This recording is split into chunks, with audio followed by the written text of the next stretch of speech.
Hello दोस्तों, subject board में आपका स्वागत है। तो आज हम क्लास 8 और सब्जेक्ट है मैथमेटिक्स, जो आपका इस साल पीरियोडिक टेस्ट PT1 होने वाला है। इस रिगार्डिंग हम आपके लिए एक सैम्पल पेपर लेकर आए हैं जो कि आपके एग्जाम पॉइंट ऑफ व्यू से काफ़ी इंपॉर्टेंट रहने वाला है। तो हम इसको सोल्व करें इससे पहले यदि आपने चैनल को सब्सक्राइब नहीं करा है तो सब्सक्राइब जरूर कर दीजिएगा, जिससे आपको इसी तरह के इंपॉर्टेंट सैम्पल पेपर्स की अप टू डेट जानकारी मिलती रहेगी।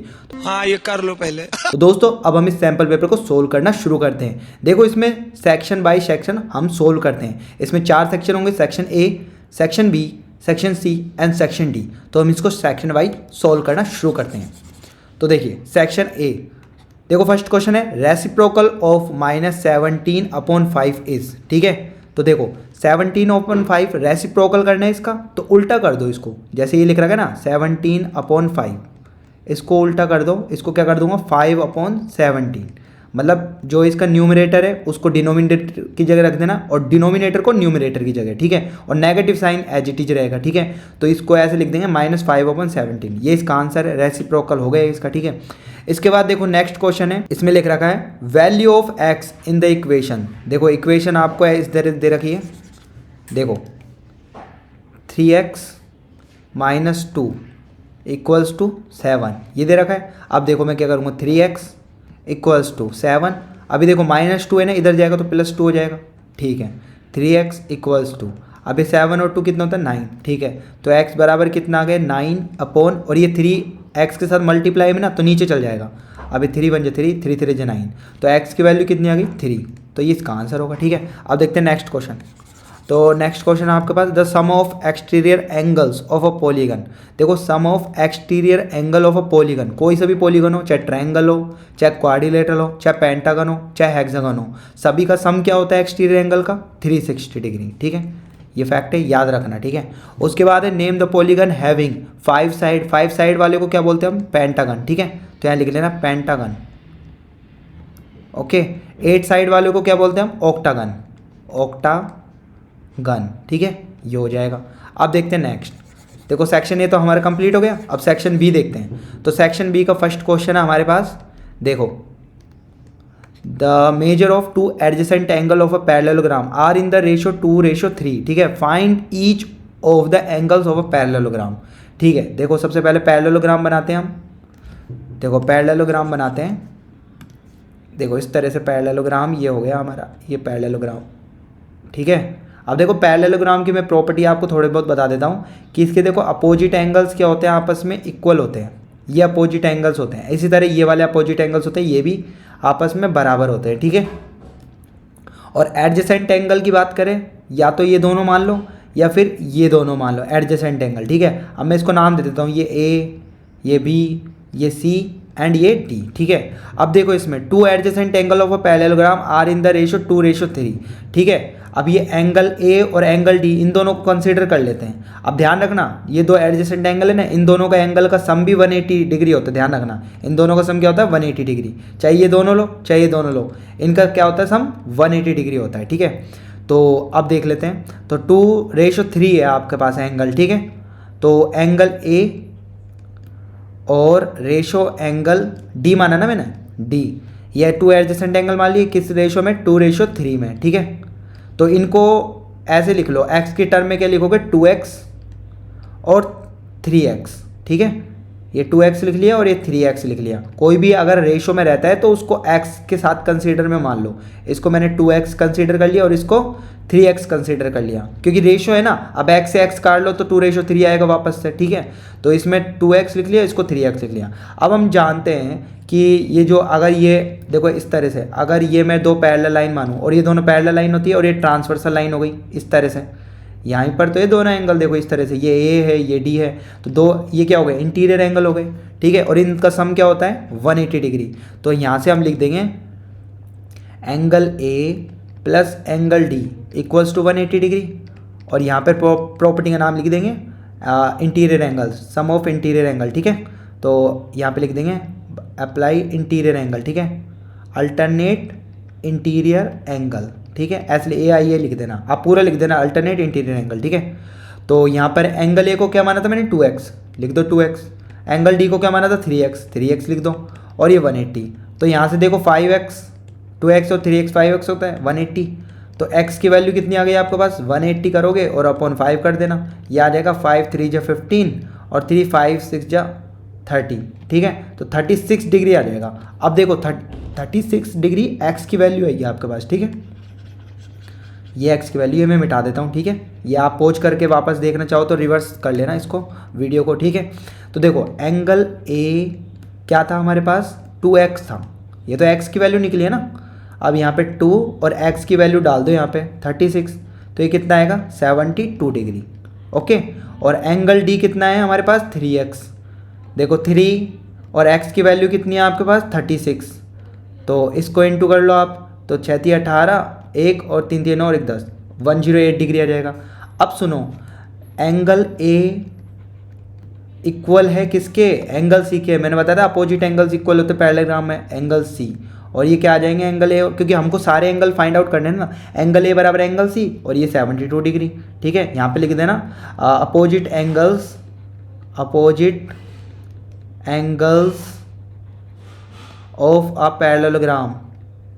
Of a parallelogram are equal, ठीक है, आर इक्वल, ठीक है, ऐसे लिख देना। सिमिलरली क्या लिख देना आप angle B equals to angle D equals to 108 degree, ठीक है। इस तरह से ये आंसर हो जाएंगे। अब देखते हैं नेक्स्ट। तो देखो नेक्स्ट क्वेश्चन है आपके पास, फाइंड 2 रेशनल नंबर बिटवीन 2/3। देखो 2/3 लिख रखा है यहाँ पे और यहाँ पे लिख रखा है 4/3। अब सॉरी ये 4/5 है, ठीक है, ये 4/5 है, ठीक है। तो इस तरह से ये लिख रखा है आपके पास 4/5। तो इन दोनों के बीच में आपको रेशनल नंबर निकालना है। तो इन दोनों के बीच में रेशनल नंबर निकालने के लिए मैं देखो नीचे की जो वैल्यू है ना 3 और ये 5, इन दोनों का एलसीएम ले लो, कितना आएगा 15। कितना आएगा इन दोनों का एलसीएम 15 आएगा। तो मैं नीचे यहाँ पे 15 बनाने के लिए इस पूरे को 2/3 को किससे इंटू करूँ, 5 से इंटू करना पड़ेगा, ऊपर नीचे कर दो। ऐसे ही ये 4/5 है, इधर नीचे 15 बनाने के लिए 3 से मल्टीप्लाई करना पड़ेगा, कर दो इंटू। तो अब ये क्या बन गया 10/15 और ये क्या बन गया 12/15। लेकिन अभी हमें इन दोनों के बीच में एक ही नंबर मिल पाएगा 11/15। तो मेरे को क्या करना पड़ेगा, इसको 2 से ऊपर नीचे और मल्टीप्लाई कर दो, ठीक है, 2 से ऊपर नीचे मल्टीप्लाई कर दो। अब ये क्या बन जाएगा 20/30 और ये क्या बन जाएगा 24/30। अब देखो इसके बीच में एक आएगा 21/30, दूसरा आएगा 22/30 और तीसरा आएगा 23/30। तो 3 नंबर आ रहे हैं ना इनके बीच में, यही आपके क्या हो जाएंगे रेशनल नंबर हो जाएंगे, ठीक है। लेकिन 2 निकालना है हमको, तो दो इनमें से तीनों में से कोई 2 लिख देना, 2 रेशनल नंबर, ठीक है, इनमें से लिख देना। अगर आप इसको देखो वैसे है ये 2/3, बस इसको मैंने क्या कर लिया मल्टीप्लाई कर करके थोड़ा सा बड़ा नंबर कर लिया, ठीक है वही, देखो काटोगे तो 2/3 हो जाएगा ये, ठीक है। और ये भी 4/5 है, लेकिन इस तरह से करोगे तो आपके बीच के नंबर मिल जाएंगे आपको रेशनल नंबर, ठीक है। अब देखते हैं नेक्स्ट, ये तो हो गया हमारा, ठीक है। अब नेक्स्ट क्वेश्चन है आपके पास, देखो नेक्स्ट क्वेश्चन है 5x। देखो इस तरह से लिख रखा है 5x, ठीक है, और प्लस 7/2 और इक्वल्स टू में 3x 3/2x और माइनस का 14, ठीक है, इस तरह से। अब देखो x वाली टर्म है ना, उनको एक साथ ले लो। यहाँ मैंने लिखा 5x, अब ये प्लस का इधर आएगा तो माइनस का हो जाएगा, माइनस का 3x/2, ये मैंने लिख लिया, इक्वल्स टू में ये माइनस का 14, ये प्लस का 7/2 है ना, इधर जाएगा तो माइनस का 7/2, ये मैंने लिख दिया, ठीक है। अब देखो यहाँ पर एलसीएम ले सकते हो आप, इधर 1 लगा लो, इधर भी 1 लगा लो। अब देखो एलसीएम सीख लो, यहाँ पर देखो 2 और 1 का एलसीएम क्या आएगा 2, ठीक है। अब यहाँ 1 है, यहाँ 2 है, तो डायरेक्ट 2 को 5 से इंटू कर दो तो कितना हो जाएगा 5 2 10x, ठीक है। फिर माइनस का साइन माइनस, यहाँ पे 2 है, यहाँ पे 2 है, तो 2 से तो 2 कैंसिल हो गया, कितना हुआ 1, ठीक है। 2 से 2 कैंसिल, मतलब ऐसे करते हैं हम, 2 1 जर ये 1 आया। अब इस 1 को किससे मल्टीप्लाई करेंगे 3 से, तो ये 3x आ गया, ठीक है। आप इतना ध्यान रखो कि नीचे संख्या ये वाली संख्या अगर नीचे भी हो ना तो डायरेक्ट ऊपर वाली लिख देते हैं, ठीक है। अब ये इक्वल लिख देंगे। अब यहाँ 2 और 1 का एलसीएम क्या होगा 2, अब यहाँ माइनस लगा देंगे, ठीक है। अब यहाँ 1 है, यहाँ 2 है, तो यहाँ पे वो संख्या तो है नहीं 2 की 2, तो डायरेक्ट 2 को 14 से इंटू कर दो, कितना आएगा, ठीक है 28 आएगा। फिर माइनस का माइनस आएगा, ठीक है। अब यहाँ 2 है, यहाँ पे भी 2 है, तो डायरेक्ट ऊपर वाली वैल्यू रख दो 7, ठीक है, इस तरह से आ गया। अब देखो ये इक्वल में और यहाँ पे नीचे 2 सिंगल में और यहाँ पे भी 2 नीचे सिंगल में, ये दोनों कट जाएंगे आपस में, ठीक है। अब यहाँ से देखो 10x में से 3x गया तो कितने बचे 7x, कितने बचे 7x, ओके। अब इक्वल लगाएंगे। अब 28 और 7 कितना होता है माइनस का 35, ठीक है। अब देखो x बराबर क्या आ जाएगा -35 और ये 7 नीचे चल जाएगा इसके, तो 7 5 जा 35, ठीक है। तो x की वैल्यू क्या आ गया आपके पास -5, ये इसका आंसर हो जाएगा, ठीक है। अब देखते हैं नेक्स्ट। तो देखो नेक्स्ट क्वेश्चन है आपके पास, देखो इस तरह से पैरेललोग्राम का एक क्वेश्चन है आपके पास। तो पैरेललोग्राम का क्वेश्चन है, देखते हैं इसको। देखो ये क्वेश्चन है आपके पास, तो इस क्वेश्चन में क्या बोल रहे हैं, the adjacent figure HOP is a parallelogram, find the angle measures x, y and z, ठीक है। अब इसको हमें करना है सोल्व, ठीक है। सबसे पहले देखो इसको सोल्व करने के लिए मैं क्या करूँगा, देखो देखो देखो यहाँ पर आपका देखो एक ये होता है ना लीनियर पेयर एंगल, यहाँ पर अगर एंगल 70 डिग्री है तो ये कितना होगा, ये पूरा कितना होता है 180 डिग्री, ये 70 डिग्री है तो ये कितना होगा, ये पूरा 180 में से 70 सब्ट्रैक्ट कर दो तो 110 डिग्री आएगा। इस तरह से देखो यहाँ पर अगर मैं पॉइंट O पर बात करूँ, ये 70 डिग्री है तो ये कितना आएगा आपका 110 आएगा, नहीं आएगा, आएगा ना 110 डिग्री आएगा ये, क्योंकि पूरा 180 होता है, 180 में से 70 सब्ट्रैक्ट करोगे तो आपका 110 डिग्री आ जाएगा, ठीक है। तो ये 110 डिग्री आ जाएगा, ठीक है। अब देखो हम पैरेललोग्राम में जानते हैं कि अपोजिट एंगल्स क्या होते हैं, इक्वल होते हैं। अरे ये पैरेललोग्राम बन रहा है आपका, ठीक है। तो ये अपोजिट एंगल है आपस में, तो x की वैल्यू क्या आ जाएगी 110 डिग्री, ठीक है, 110 डिग्री आ जाएगी। अब देखो अब इसके बाद ये 110 डिग्री आ गई। अब देखो एक प्रॉपर्टी होती है कि जब भी आपकी दो लाइनें पैरेलल हो, दो लाइनें पैरेलल हो, ये क्या है समानांतर है, दोनों लाइनें एक दूसरे के समानांतर है, ठीक है। अब देखो इसमें एक ट्रांसवर्सल लाइन है इस तरह से, देखो जैसे ये वाली ट्रांसवर्सल लाइन है, ठीक है, ये दोनों पैरेलल लाइन है और ये ट्रांसवर्सल लाइन है, ठीक है। तो इसमें क्या होता है, ये वाला एंगल और ये वाला एंगल आपस में क्या होते हैं, इक्वल होते हैं। क्या होते हैं, आपस में इक्वल होते हैं ये वाले दोनों एंगल, ठीक है। ये दोनों एंगल आपस में क्या होते हैं, इक्वल होते हैं। अब देखो इसमें अगर बात करें हम, देखो ये वाली लाइन और ये वाली लाइन, ठीक है। देखो मैं आपको थोड़ा समझा देता हूँ, ये आपके लिए थोड़ा नया होगा। देखो इस तरह से एक लाइन है ये वाली और एक इस तरह से लाइन है, दोनों पैरेलल है, ठीक है। और यहाँ से एक ट्रांसवर्सल लाइन जा रही है, ठीक है। यहाँ का एंगल तो कितना है y है, ये रहा y, ठीक है। और ये इसके इक्वल होता है इस वाले एंगल के, ठीक है, ये 40 है। तो यहाँ से देखो इंटीरियर एंगल है ना, जो भी अल्टरनेट एंगल, इससे क्या कर सकता हूँ मैं, y की वैल्यू क्या हो जाएगी 40 डिग्री, ठीक है। यहाँ पर y की वैल्यू क्या आ जाएगी 40 डिग्री, ठीक है। अब देखो ये 40 डिग्री आ गया, ये 110 डिग्री आ गया। अब ये ट्रायंगल बन रहा है आपका, ये क्या बन रहा है, ट्रायंगल बन रहा है। अब इस ट्रायंगल में एंगल सम प्रॉपर्टी लगा दूँ मैं, देखो ये मैं दिखा देता हूँ आपको हाईलाइट करके। ये ट्रायंगल बन रहा है, देखो ये और ये, मतलब बाने तो ट्रायंगल HPO। इस ट्रायंगल में एंगल सम प्रॉपर्टी लगाओगे तो angle Z plus angle Y plus ये जो भी है एंगल 110 डिग्री लिख दो डायरेक्ट, और ये किसके बराबर होगा 180 डिग्री के, ठीक है। यहाँ से एंगल Z पता लग जाएगा, angle Z plus angle Y की वैल्यू तो आपको पता है 40 डिग्री है, ठीक है। यहाँ से ये 110 डिग्री है और ये 180 है, तो यहाँ से आपका एंगल Z कितना आ जाएगा, ये 40 और 110 150 180, ये प्लस का आपके पास 150 आएगा, उधर जाएगा तो माइनस को जाएगा -150, तो ये 30 डिग्री आएगा, ठीक है। अब देखो क्वेश्चन को कैसे आप अपने एग्जाम में लिख कर आओगे वो मैं बता देता हूँ। सबसे पहले देखो आप क्या मानोगे, सबसे पहले तो देखो ये वाला, तो यहाँ पे लिख देना अकॉर्डिंग टू ये लिख देना अकॉर्डिंग टू, ठीक है, लीनियर एंगल प्रॉपर्टी, ठीक है। पहली प्रॉपर्टी ये लिख देना और यहाँ पे लिख देना कि एट पॉइंट O, ठीक है। यहाँ पे लिख देना यहाँ पे लिख देना 70 डिग्री प्लस, अब यहाँ पर है ना जो भी है, ठीक है, एंगल HOP। देखो इसको ऐसे लिखते हैं, जैसे ये O है ना, एंगल O लिख दो या फिर ऐसे लिखो तो बढ़िया है, HOP लिख दिया। और ये 180 डिग्री के बराबर है, और यहाँ से एंगल HOP की वैल्यू क्या आ जाएगी, जो कि मैंने ये निकाली थी, वो कितनी आ जाएगी 110। तो इस तरह से लिख देना।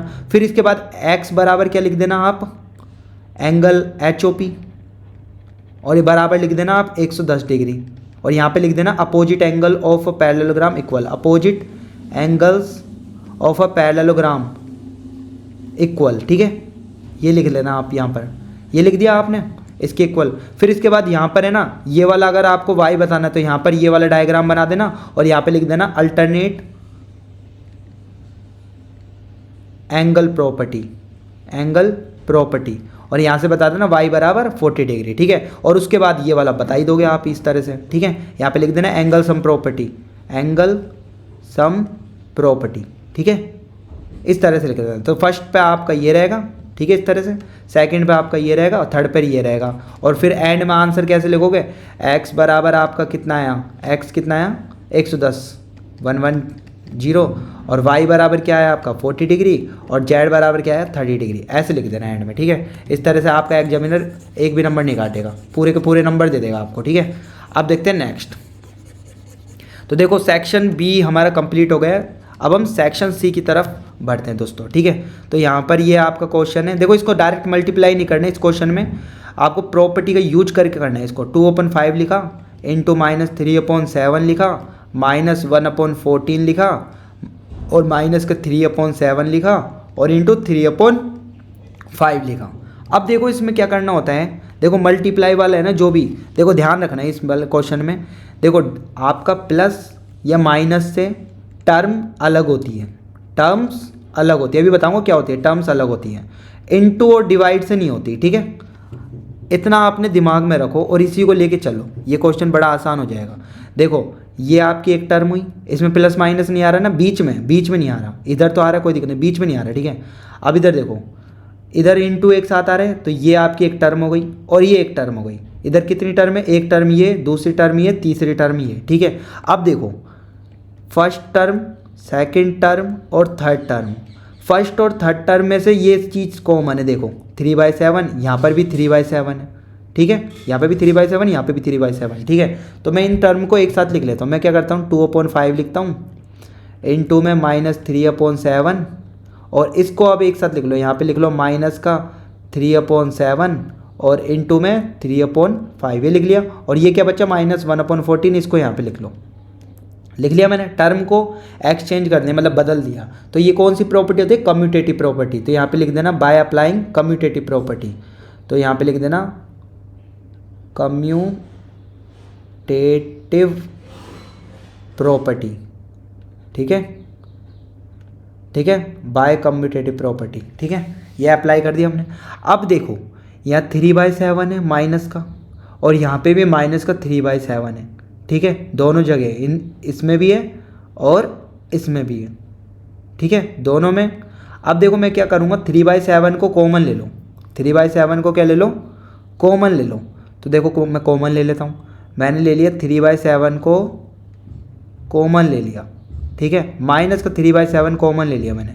तो अंदर क्या बचा ब्रैकेट में 2/5 बचेगा, देखो इसमें से तो 2/5 ही बचेगा, ये तो मैंने पूरा ये चीज़ को मैंने बाहर निकाल लिया, देखो कॉमन ले लिया, ठीक है। और यहाँ पे क्या बचेगा, मैंने माइनस का 3/7 कॉमन ले लिया ना, तो माइनस को कॉमन लूँगा तो यहाँ पे प्लस बचेगा ना, प्लस यहाँ 3/5 बचेगा, ठीक है, लिख लिया मैंने। और यहाँ माइनस का 1/14 है, इसमें लिख लो, क्योंकि मैंने इन दोनों में से कॉमन लिया है ओनली, ठीक है, ये मैंने कॉमन ले लिया।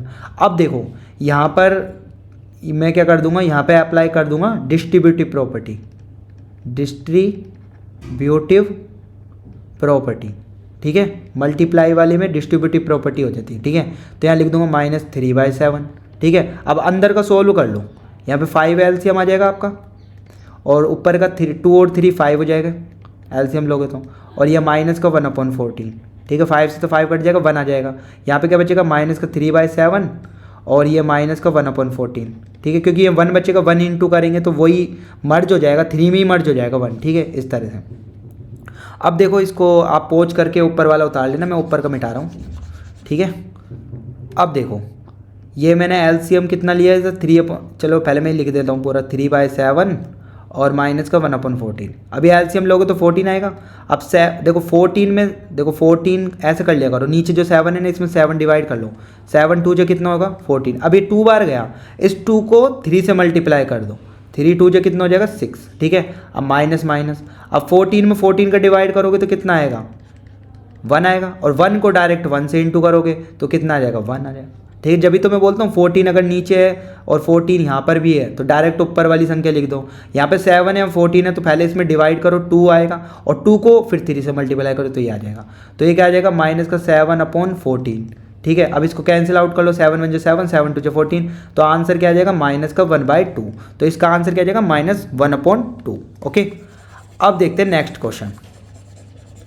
देखो तो नेक्स्ट क्वेश्चन है आपके पास, find the measure of each exterior and interior angle of a regular polygon of 6 side. ठीक है, देखो मैं आपको एक फॉर्मूला बता देता हूँ। देखो पहले मैं आपको एक चीज़ समझा देता हूँ। जैसे कोई भी पॉलीगन होता है, जैसे मैंने एक क्वाड्रिलेटरल का पॉलीगन माना, ठीक है, ये मैंने 4 साइड का क्या है, क्वाड्रिलेटरल है। ठीक है, इसमें जो ये बाहर का एंगल होता है ना, इसको बोलते हैं एक्सटीरियर एंगल। क्या बोलते हैं, एक्सटीरियर एंगल। और जो अंदर का एंगल होता है ये वाला, इसको बोलते हैं हम इंटीरियर एंगल। क्या बोलते हैं, इंटीरियर एंगल। ठीक है, ये एक्सटीरियर एंगल और ये इंटीरियर एंगल। ओके, अब देखो आपको क्या करना है, ये एक्सटीरियर एंगल, इंटीरियर एंगल। अब मैं आपको एक चीज़ बता देता हूँ। जैसे कोई ये ट्रायंगल हो, ये भी पॉलीगन ही है ना, पेंटागन हो, ठीक है, ये आपका 1 2 3 4 और एक 5 साइड, ये तुम्हारा पेंटागन हो गया। ठीक है, इस तरह से 5 साइड होगा। ठीक है, कोई भी क्वाड्रिलेटरल हो आपका, ठीक है, तो उसमें क्या होता है, ये बाहर के जो एंगल होते हैं ना, ये वाला एक्सटीरियर एंगल, चाहे इसके हो, ठीक है, ये ऐसे इस तरह से, ये वाले सारे एंगल, ये एक्सटीरियर, इन सभी का सम, एक्सटीरियर एंगल इन सभी का सम, चाहे इसमें ले लो ये वाले, इन सभी का सम एक्सटीरियर एंगल, मतलब बाहर के जितने भी एंगल है ना, इसमें बाहर के जितने भी एंगल बन रहे हैं, इसमें बाहर के जितने भी एंगल बन रहे हैं, इसमें बाहर के जितने भी एंगल बन रहे हैं, उन सभी का सम, चाहे कोई सा भी पॉलीगन हो, चाहे ट्रायंगल हो, चाहे क्वाड्रिलेटरल हो, चाहे पेंटागन हो, चाहे हेक्सागन हो, उन सभी का सम कितना आता है, 360 डिग्री। जो मैंने शुरू में भी बताया था आपको, ये वाला sum of exterior angle of a polygon, कोई से भी पॉलीगन हो, उनमें सभी का सम क्या होता है, 360 डिग्री। ठीक है, इंटीरियर एंगल का सम कुछ भी हो सकता है, अंदर वाले एंगल, जैसे ट्रायंगल में 180 होता है, इसमें कुछ और होता है, इसमें कुछ और होता है। ठीक है, लेकिन एक्सटीरियर एंगल का सम 360 डिग्री होगा। और इंटीरियर एंगल अगर आपको निकालना है कोई से भी पॉलीगन में, इंटीरियर एंगल का सम, तो वो किस फॉर्मूले से निकालते हैं, n-2 इंटू 180। ठीक है, अब यहाँ पर n क्या होता है, नंबर ऑफ साइड। ठीक है, जैसे ट्रायंगल के लिए बात करूँ तो ना, ट्रायंगल की कितनी साइड है, 3, 1 2 3, तो यहाँ 3 - 2 करोगे 1 आएगा, 1 इंटू 180, तो 180 अगर आप जानते हो ट्रायंगल का इंटीरियर एंगल सम, मतलब अंदर का सम क्या होता है, 180, जो कि आप पुट करते हो।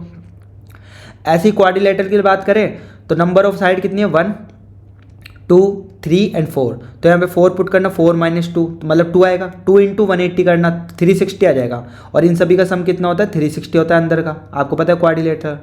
ठीक है, अब सुनो इस क्वेश्चन पे आते हैं, ये कॉन्सेप्ट समझना जरूरी था। ठीक है, अब यहाँ पे एक चीज़ और देख लो, यहाँ पर एक फॉर्मूला और बता देता हूँ मैं आपको कि देखो आप यहाँ पे निकालोगे each exterior angle, each exterior angle जो हम निकालते हैं उसका फॉर्मूला होता है 360 degree upon number of sides, number of sides, ये आपको ध्यान रखना है फॉर्मूला। ठीक है, इस फॉर्मूले से आप ये क्वेश्चन करेंगे। ठीक है, देखो ईच एक्सटीरियर एंगल मतलब जैसे इस ट्रायंगल में इस वाले एंगल की वैल्यू कितनी है, तो 360 करना, नीचे नंबर ऑफ साइड की वो आप डिवाइड कर देना, तो 360 लिखूँगा, नंबर ऑफ साइड कितनी 3 है, तो यहाँ पे डिवाइड करोगे तो कितना आ जाएगा, 3 1 जा और 3 2 जा 0, तो ये 120 डिग्री का होगा, ये एक, ये भी 120 डिग्री का होगा, ये भी 120 डिग्री का होगा। ठीक है, इन सभी का सम करोगे तो 360 आएगा। ठीक है, इस तरह से हम करेंगे।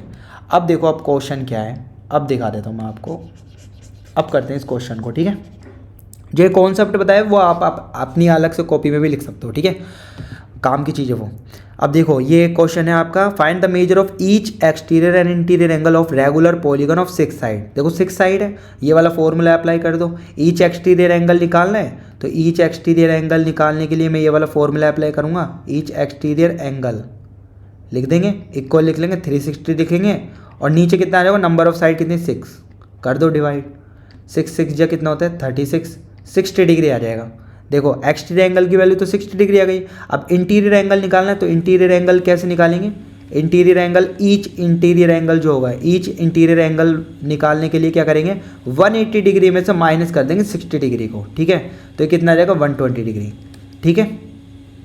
इस तरह से आ जाएगा, क्योंकि देखो जब भी आप एक्सटीरियर और इंटीरियर एंगल बनाओगे ना, जैसे मैंने इसमें बनाया पैरेललोग्राम में एक्सटीरियर एंगल ये वाला, तो देखो ये स्ट्रेट लाइन है और इन दोनों का सम क्या होता है, 180 डिग्री, मतलब इंटीरियर और एक्सटीरियर एंगल का सम 180 डिग्री होता है। अगर आपका एक एंगल निकल गया है एक्सटीरियर एंगल 60 डिग्री, तो दूसरे को निकालने के लिए 180 डिग्री में से माइनस कर दो, तो ये आपका जाएगा 120 डिग्री। तो इस तरह से 6 साइड में आपका ईच एक्सटीरियर एंगल तो 60 डिग्री और each interior angle 120 degree. Okay, अब देखते हैं नेक्स्ट।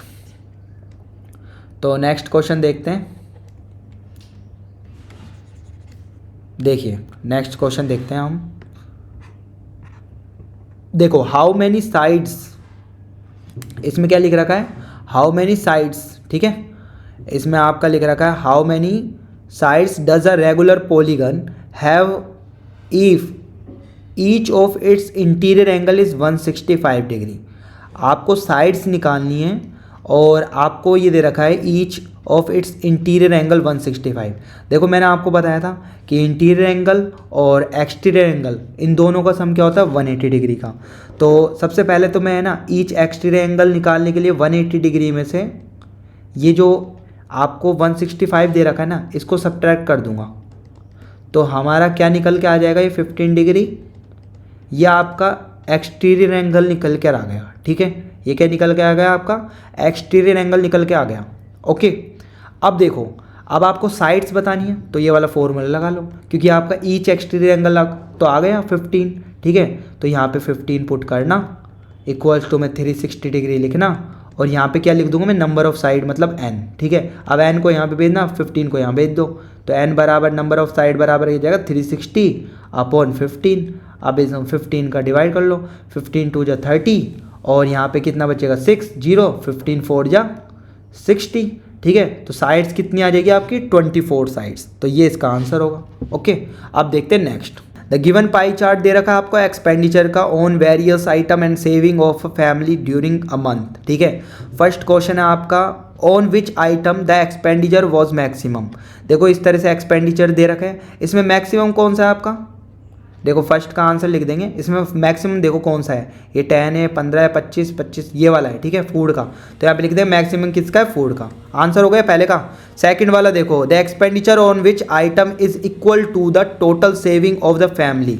तो इसकी टोटल सेविंग है ना कितनी है, 15%। इसके बराबर देखो कौन सा है, ये वाला है। तो यहाँ पे लिख देना एजुकेशन फॉर चिल्ड्रन, ठीक है, ये लिख देना आप, ठीक है। ये 15% और 15% इक्वल है, देखो उसने पूछा है भी है कि इक्वल जो है, ठीक है।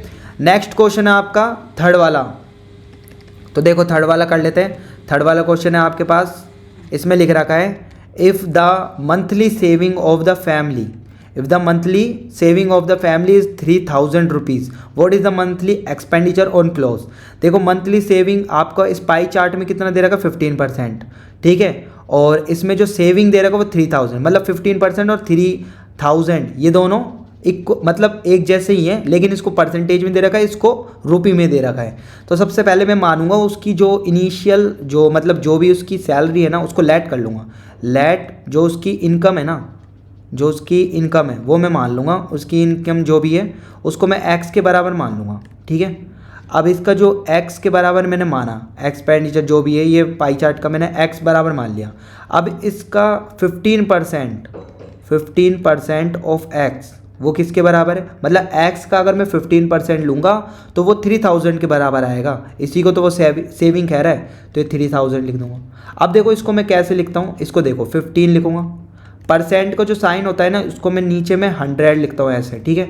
ऑफ को इनटू में लिखते हैं और x ऐसे, ठीक है, मैंने लिख दिया।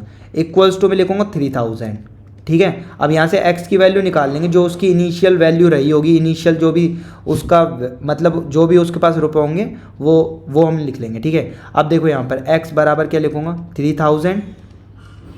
अब ये 100 इससे इनटू हो जाएगा डायरेक्ट, और ये 15 मल्टीप्लाई में तो नीचे चल जाएगा। अब 15 2 जा 30 और बाकी x बराबर कितना आ गया, 20,000, ठीक है। 20,000 रुपये होंगे उसके पास, ठीक है। अब उसने व्हाट इज़ मंथली एक्सपेंडिचर और क्लॉथ पर कितने रुपए खर्च कर रहे हैं उसने 10%, तो इसका 10% ले लो, तो 20,000 इंटू 10/100 कर दूंगा। अब ये 10 से 10 10 से 10, तो कितने रुपए आएंगे उसके, जो मंथली एक्सपेंडिचर क्लॉथ का आएगा वो 2,000 रुपये आएंगे, ठीक है। इस तरह से अगर आपको समझ में नहीं आया तो मुझे ये आपको परसेंटेज वगैरह का अच्छे से बताना पड़ेगा, परसेंटेज का कॉन्सेप्ट, उसके लिए आप मेरे को कमेंट कर दीजिएगा, ठीक है। अभी ये पेपर पूरा सोल्व करना है, यहाँ पर टाइम लग जाएगा, इस वजह से मैं यहाँ पर जल्दी चल रहा हूँ, ठीक है। तो कमेंट में बता देना अगर मेरे को ये कॉन्सेप्ट समझाना हो आपको, ठीक है, परसेंटेज का कि कैसे करते कैसे नहीं करते। अभी मैंने आपको मैक्सिमम समझाने की कोशिश करी यहाँ पर, ठीक है। अब देखते हैं नेक्स्ट। देखो दोस्तों, हमारा सेक्शन सी खत्म हो गया, अब सेक्शन डी पर आ गए हम। तो सेक्शन डी ये एनसीईआरटी बुक का ही क्वेश्चन चल रहे हैं, ठीक है। द फॉलोइंग फिगर्स RIS के RISK and CLUE are parallelogram, find the value of x. देखो इस तरह से आपको पैरेललोग्राम दे रखा है, लेकिन एक कॉम्प्लेक्स तरीके से दे रखा है, ठीक है। अब देखो आप एक चीज़ जानते हो कि ये इस तरह से, देखो जो मैं लाइन खींच रहा हूँ ना उस पर ध्यान देना, ये एक पैरेललोग्राम है, ध्यान से देखना, ठीक है। ये एक पैरेललोग्राम है और एक दूसरा पैरेललोग्राम कहाँ है आपका, वो मैं दिखा देता हूँ। देखो दूसरा पैरेललोग्राम आपके पास है, ये आपका देखो इधर इस तरह से ये दे रखा है, इधर मैं दिखा देता हूँ, ये वाला, ये आपका बन रहा है ये वाला, ठीक है, ये दिख रहा होगा आपको, ठीक है, इस तरह से। अब आप एक चीज़ जानते हो कि देखो एक तो ये वाला पैरेललोग्राम है, एक ये पैरेललोग्राम, अपोजिट एंगल्स इक्वल होते पैरेललोग्राम में, तो ये 70 है तो ये कितना होगा 70 डिग्री, ठीक है, इतना आपने कर लिया, ठीक है। अब ये 120 डिग्री है, ठीक है, और ये इस तरह से बन रहा है, देखो इस तरह से ये और ये लाइन, ठीक है, क्योंकि पैरेललोग्राम है ना। अब देखो मैं जानता हूँ कि एडजेसेंट एंगल का सम क्या होता है, ये इंटीरियर एंगल है, ठीक है, और ये इंटीरियर एंगल का सम क्या होता है 180 डिग्री। मतलब देखो अगर मैं इस पैरेललोग्राम को कंसिडर करूँ, इमेजिनेशन करना आप, ये वाला पैरेललोग्राम, ठीक है, KSIR ये 120 है, और ये अगर कुछ भी हो तो ये दोनों का सम 180 होता है, तो ये 120 तो ये कितना होना चाहिए 60 डिग्री, ठीक है। अब देखो ये 60 डिग्री और हमें निकालना है एक्स, तो देखो ये एक ट्रायंगल बन रहा है, अगर इसको मैं O मान लेता हूँ, OES क्या बन रहा है आपका, एक ट्रायंगल बन रहा है, और ट्रायंगल की एंगल सम प्रॉपर्टी लगा दो, 70 + 60 + x, ठीक है। तो यहाँ से x की वैल्यू और सम कितना होगा 180 के बराबर, तो x यहाँ पे आपका क्या निकल जाएगा 50 डिग्री, ठीक है। अब देखो इसको एग्जाम में कैसे लिखोगे आप, वो मैं आपको बता देता हूँ, ठीक है। सबसे पहले देखोगे आप ट्रायंगल, आप पैरेललोग्राम की बात करोगे ना, तो इन पैरेललोग्राम आप बात करोगे RIS के, ठीक है। इस पैरेललोग्राम की बात करें तो हम कर देंगे angle K plus angle S equals to 180 degree, और यहाँ पे प्रॉपर्टी लिख देना interior angle, alternate interior angle, आप पूरा लिख देना अल्टरनेट इंटीरियर एंगल, ठीक है।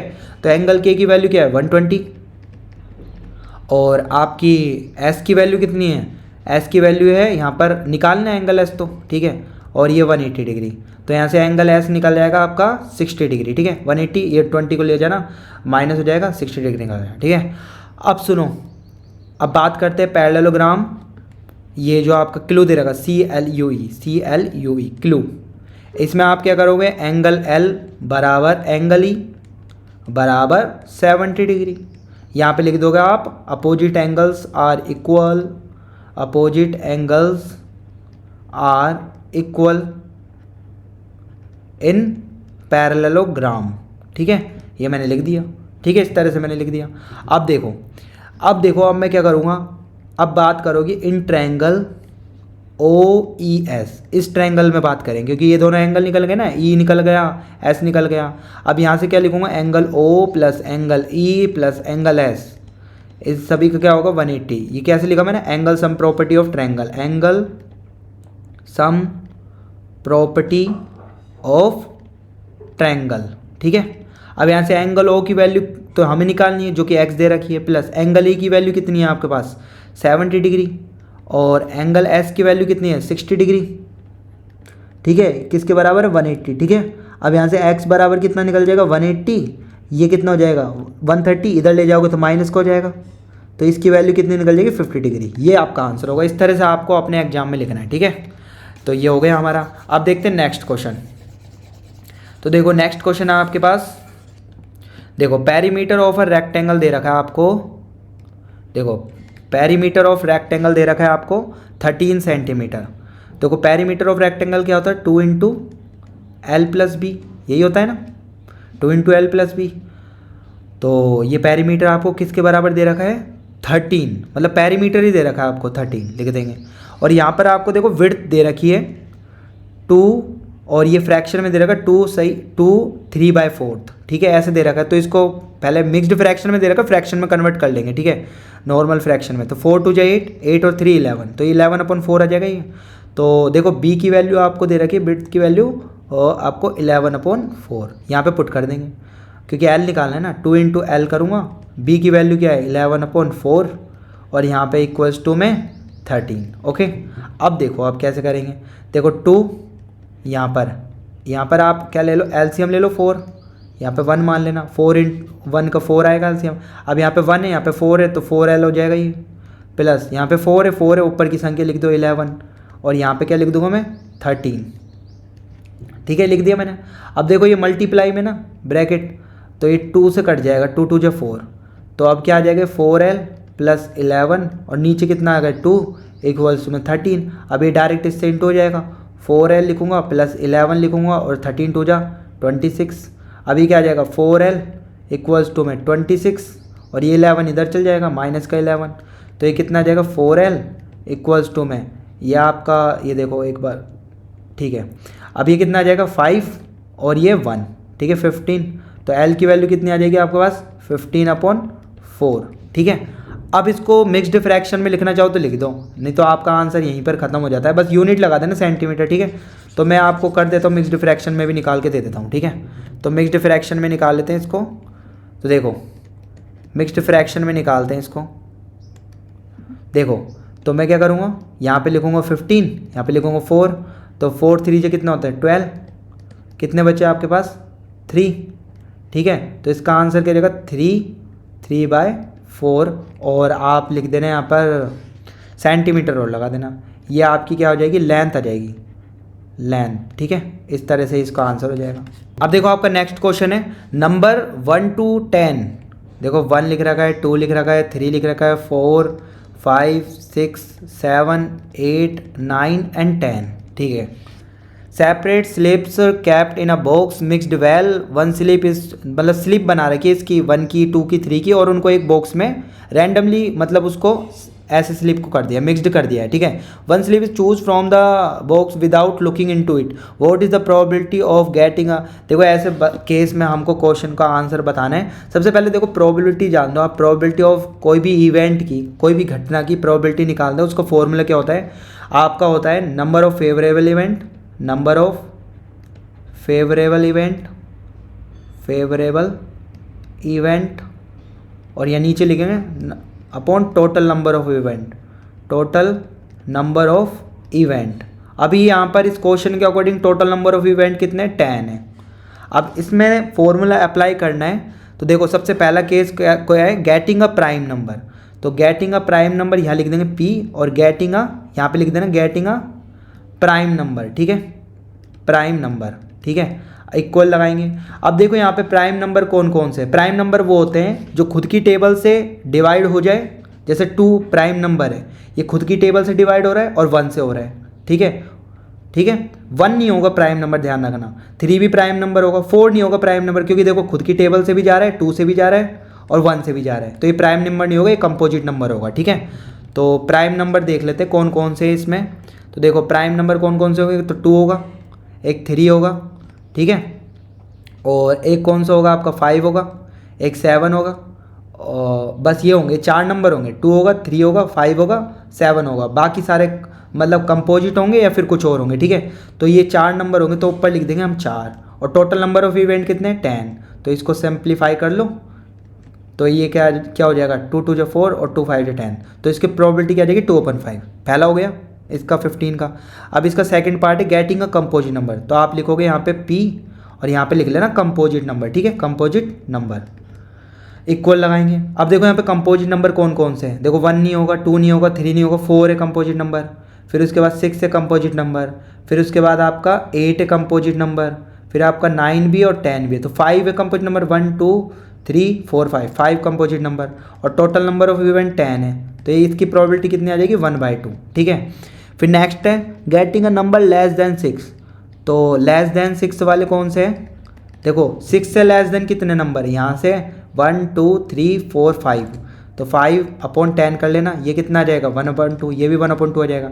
फिर उसके बाद है आपका ग्रेटर देन 6, मतलब 6 से बड़ा, ग्रेटर देन 6 से बड़े, 6 से बड़े कितने हैं आपके पास, यहाँ से देखो 1 2 3 4 नंबर है, तो 4 लिखना, 10 लिखना, ये आ जाएगा आपका 2/5, ठीक है। इस तरह से ये आंसर होंगे, ओके। अब देखते हैं नेक्स्ट। तो देखो नेक्स्ट क्वेश्चन है दोस्तों आपका, number of student in a hostel speaking different language in given below, display the data in pie chart. तो देखो सबसे पहले क्या करेंगे, इसमें टेबल बना लेंगे, क्या बना लेंगे, एक टेबल को ड्रॉ कर लेंगे। तो टेबल को ड्रॉ करते हैं हम, देखो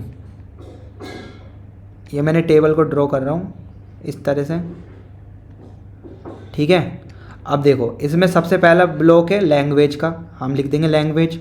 दूसरा ब्लॉक है आपका नंबर ऑफ़ स्टूडेंट का, नंबर ऑफ़ स्टूडेंट भी लिख देंगे, ठीक है।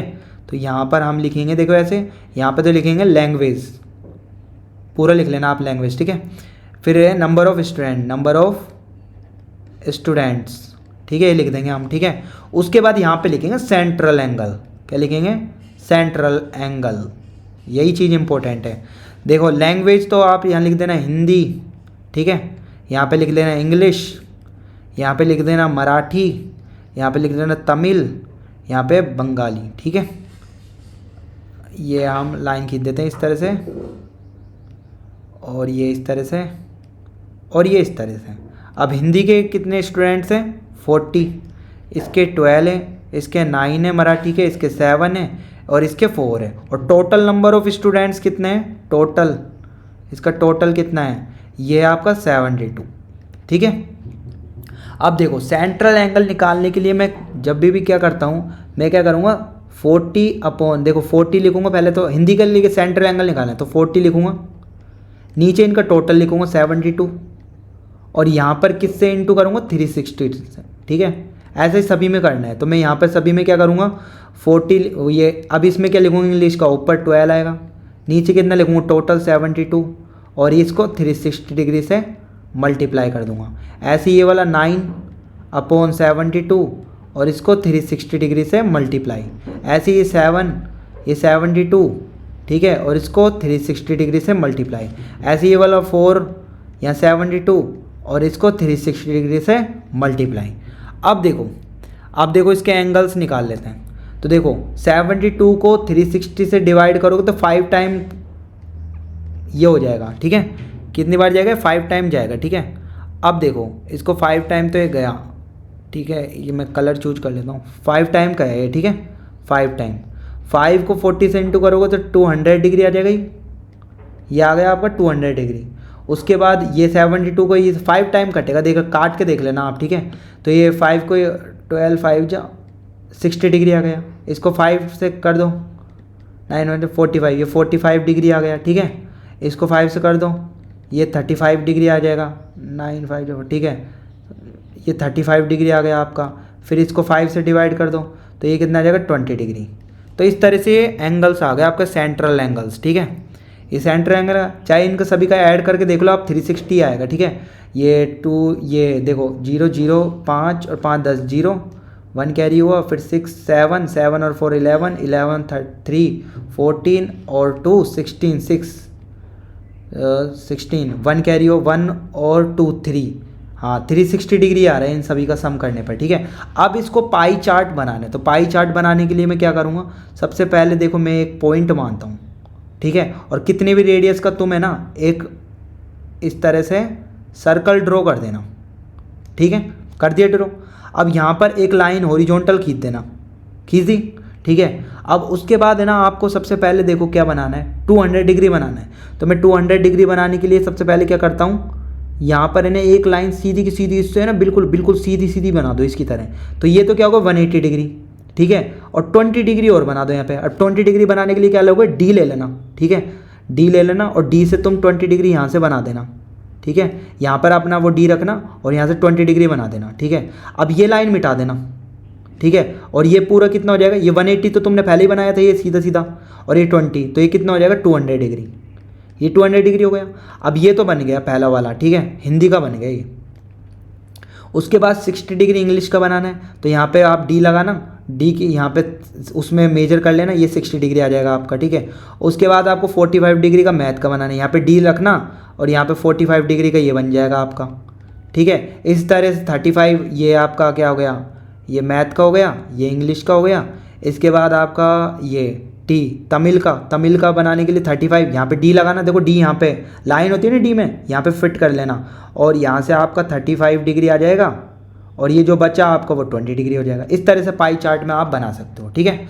तो इस तरह से दोस्तों हमारे सैम्पल पेपर कंप्लीट होता है। मैं उम्मीद करता हूँ कि इस सैम्पल पेपर ने आपकी एग्जाम प्रिपरेशन को काफ़ी बूस्ट किया होगा। इसी तरह के इंपॉर्टेंट सैम्पल पेपर्स की अप टू डेट जानकारी पाने के लिए आज ही चैनल को सब्सक्राइब कीजिएगा और बेल आइकन के बटन को दबाना ना भूलिएगा, जिससे आपको इसी तरह के सैम्पल पेपर्स की अप टू डेट जानकारी मिलती रहेगी। तो दोस्तों हम फिर से मिलेंगे, बाय बाय।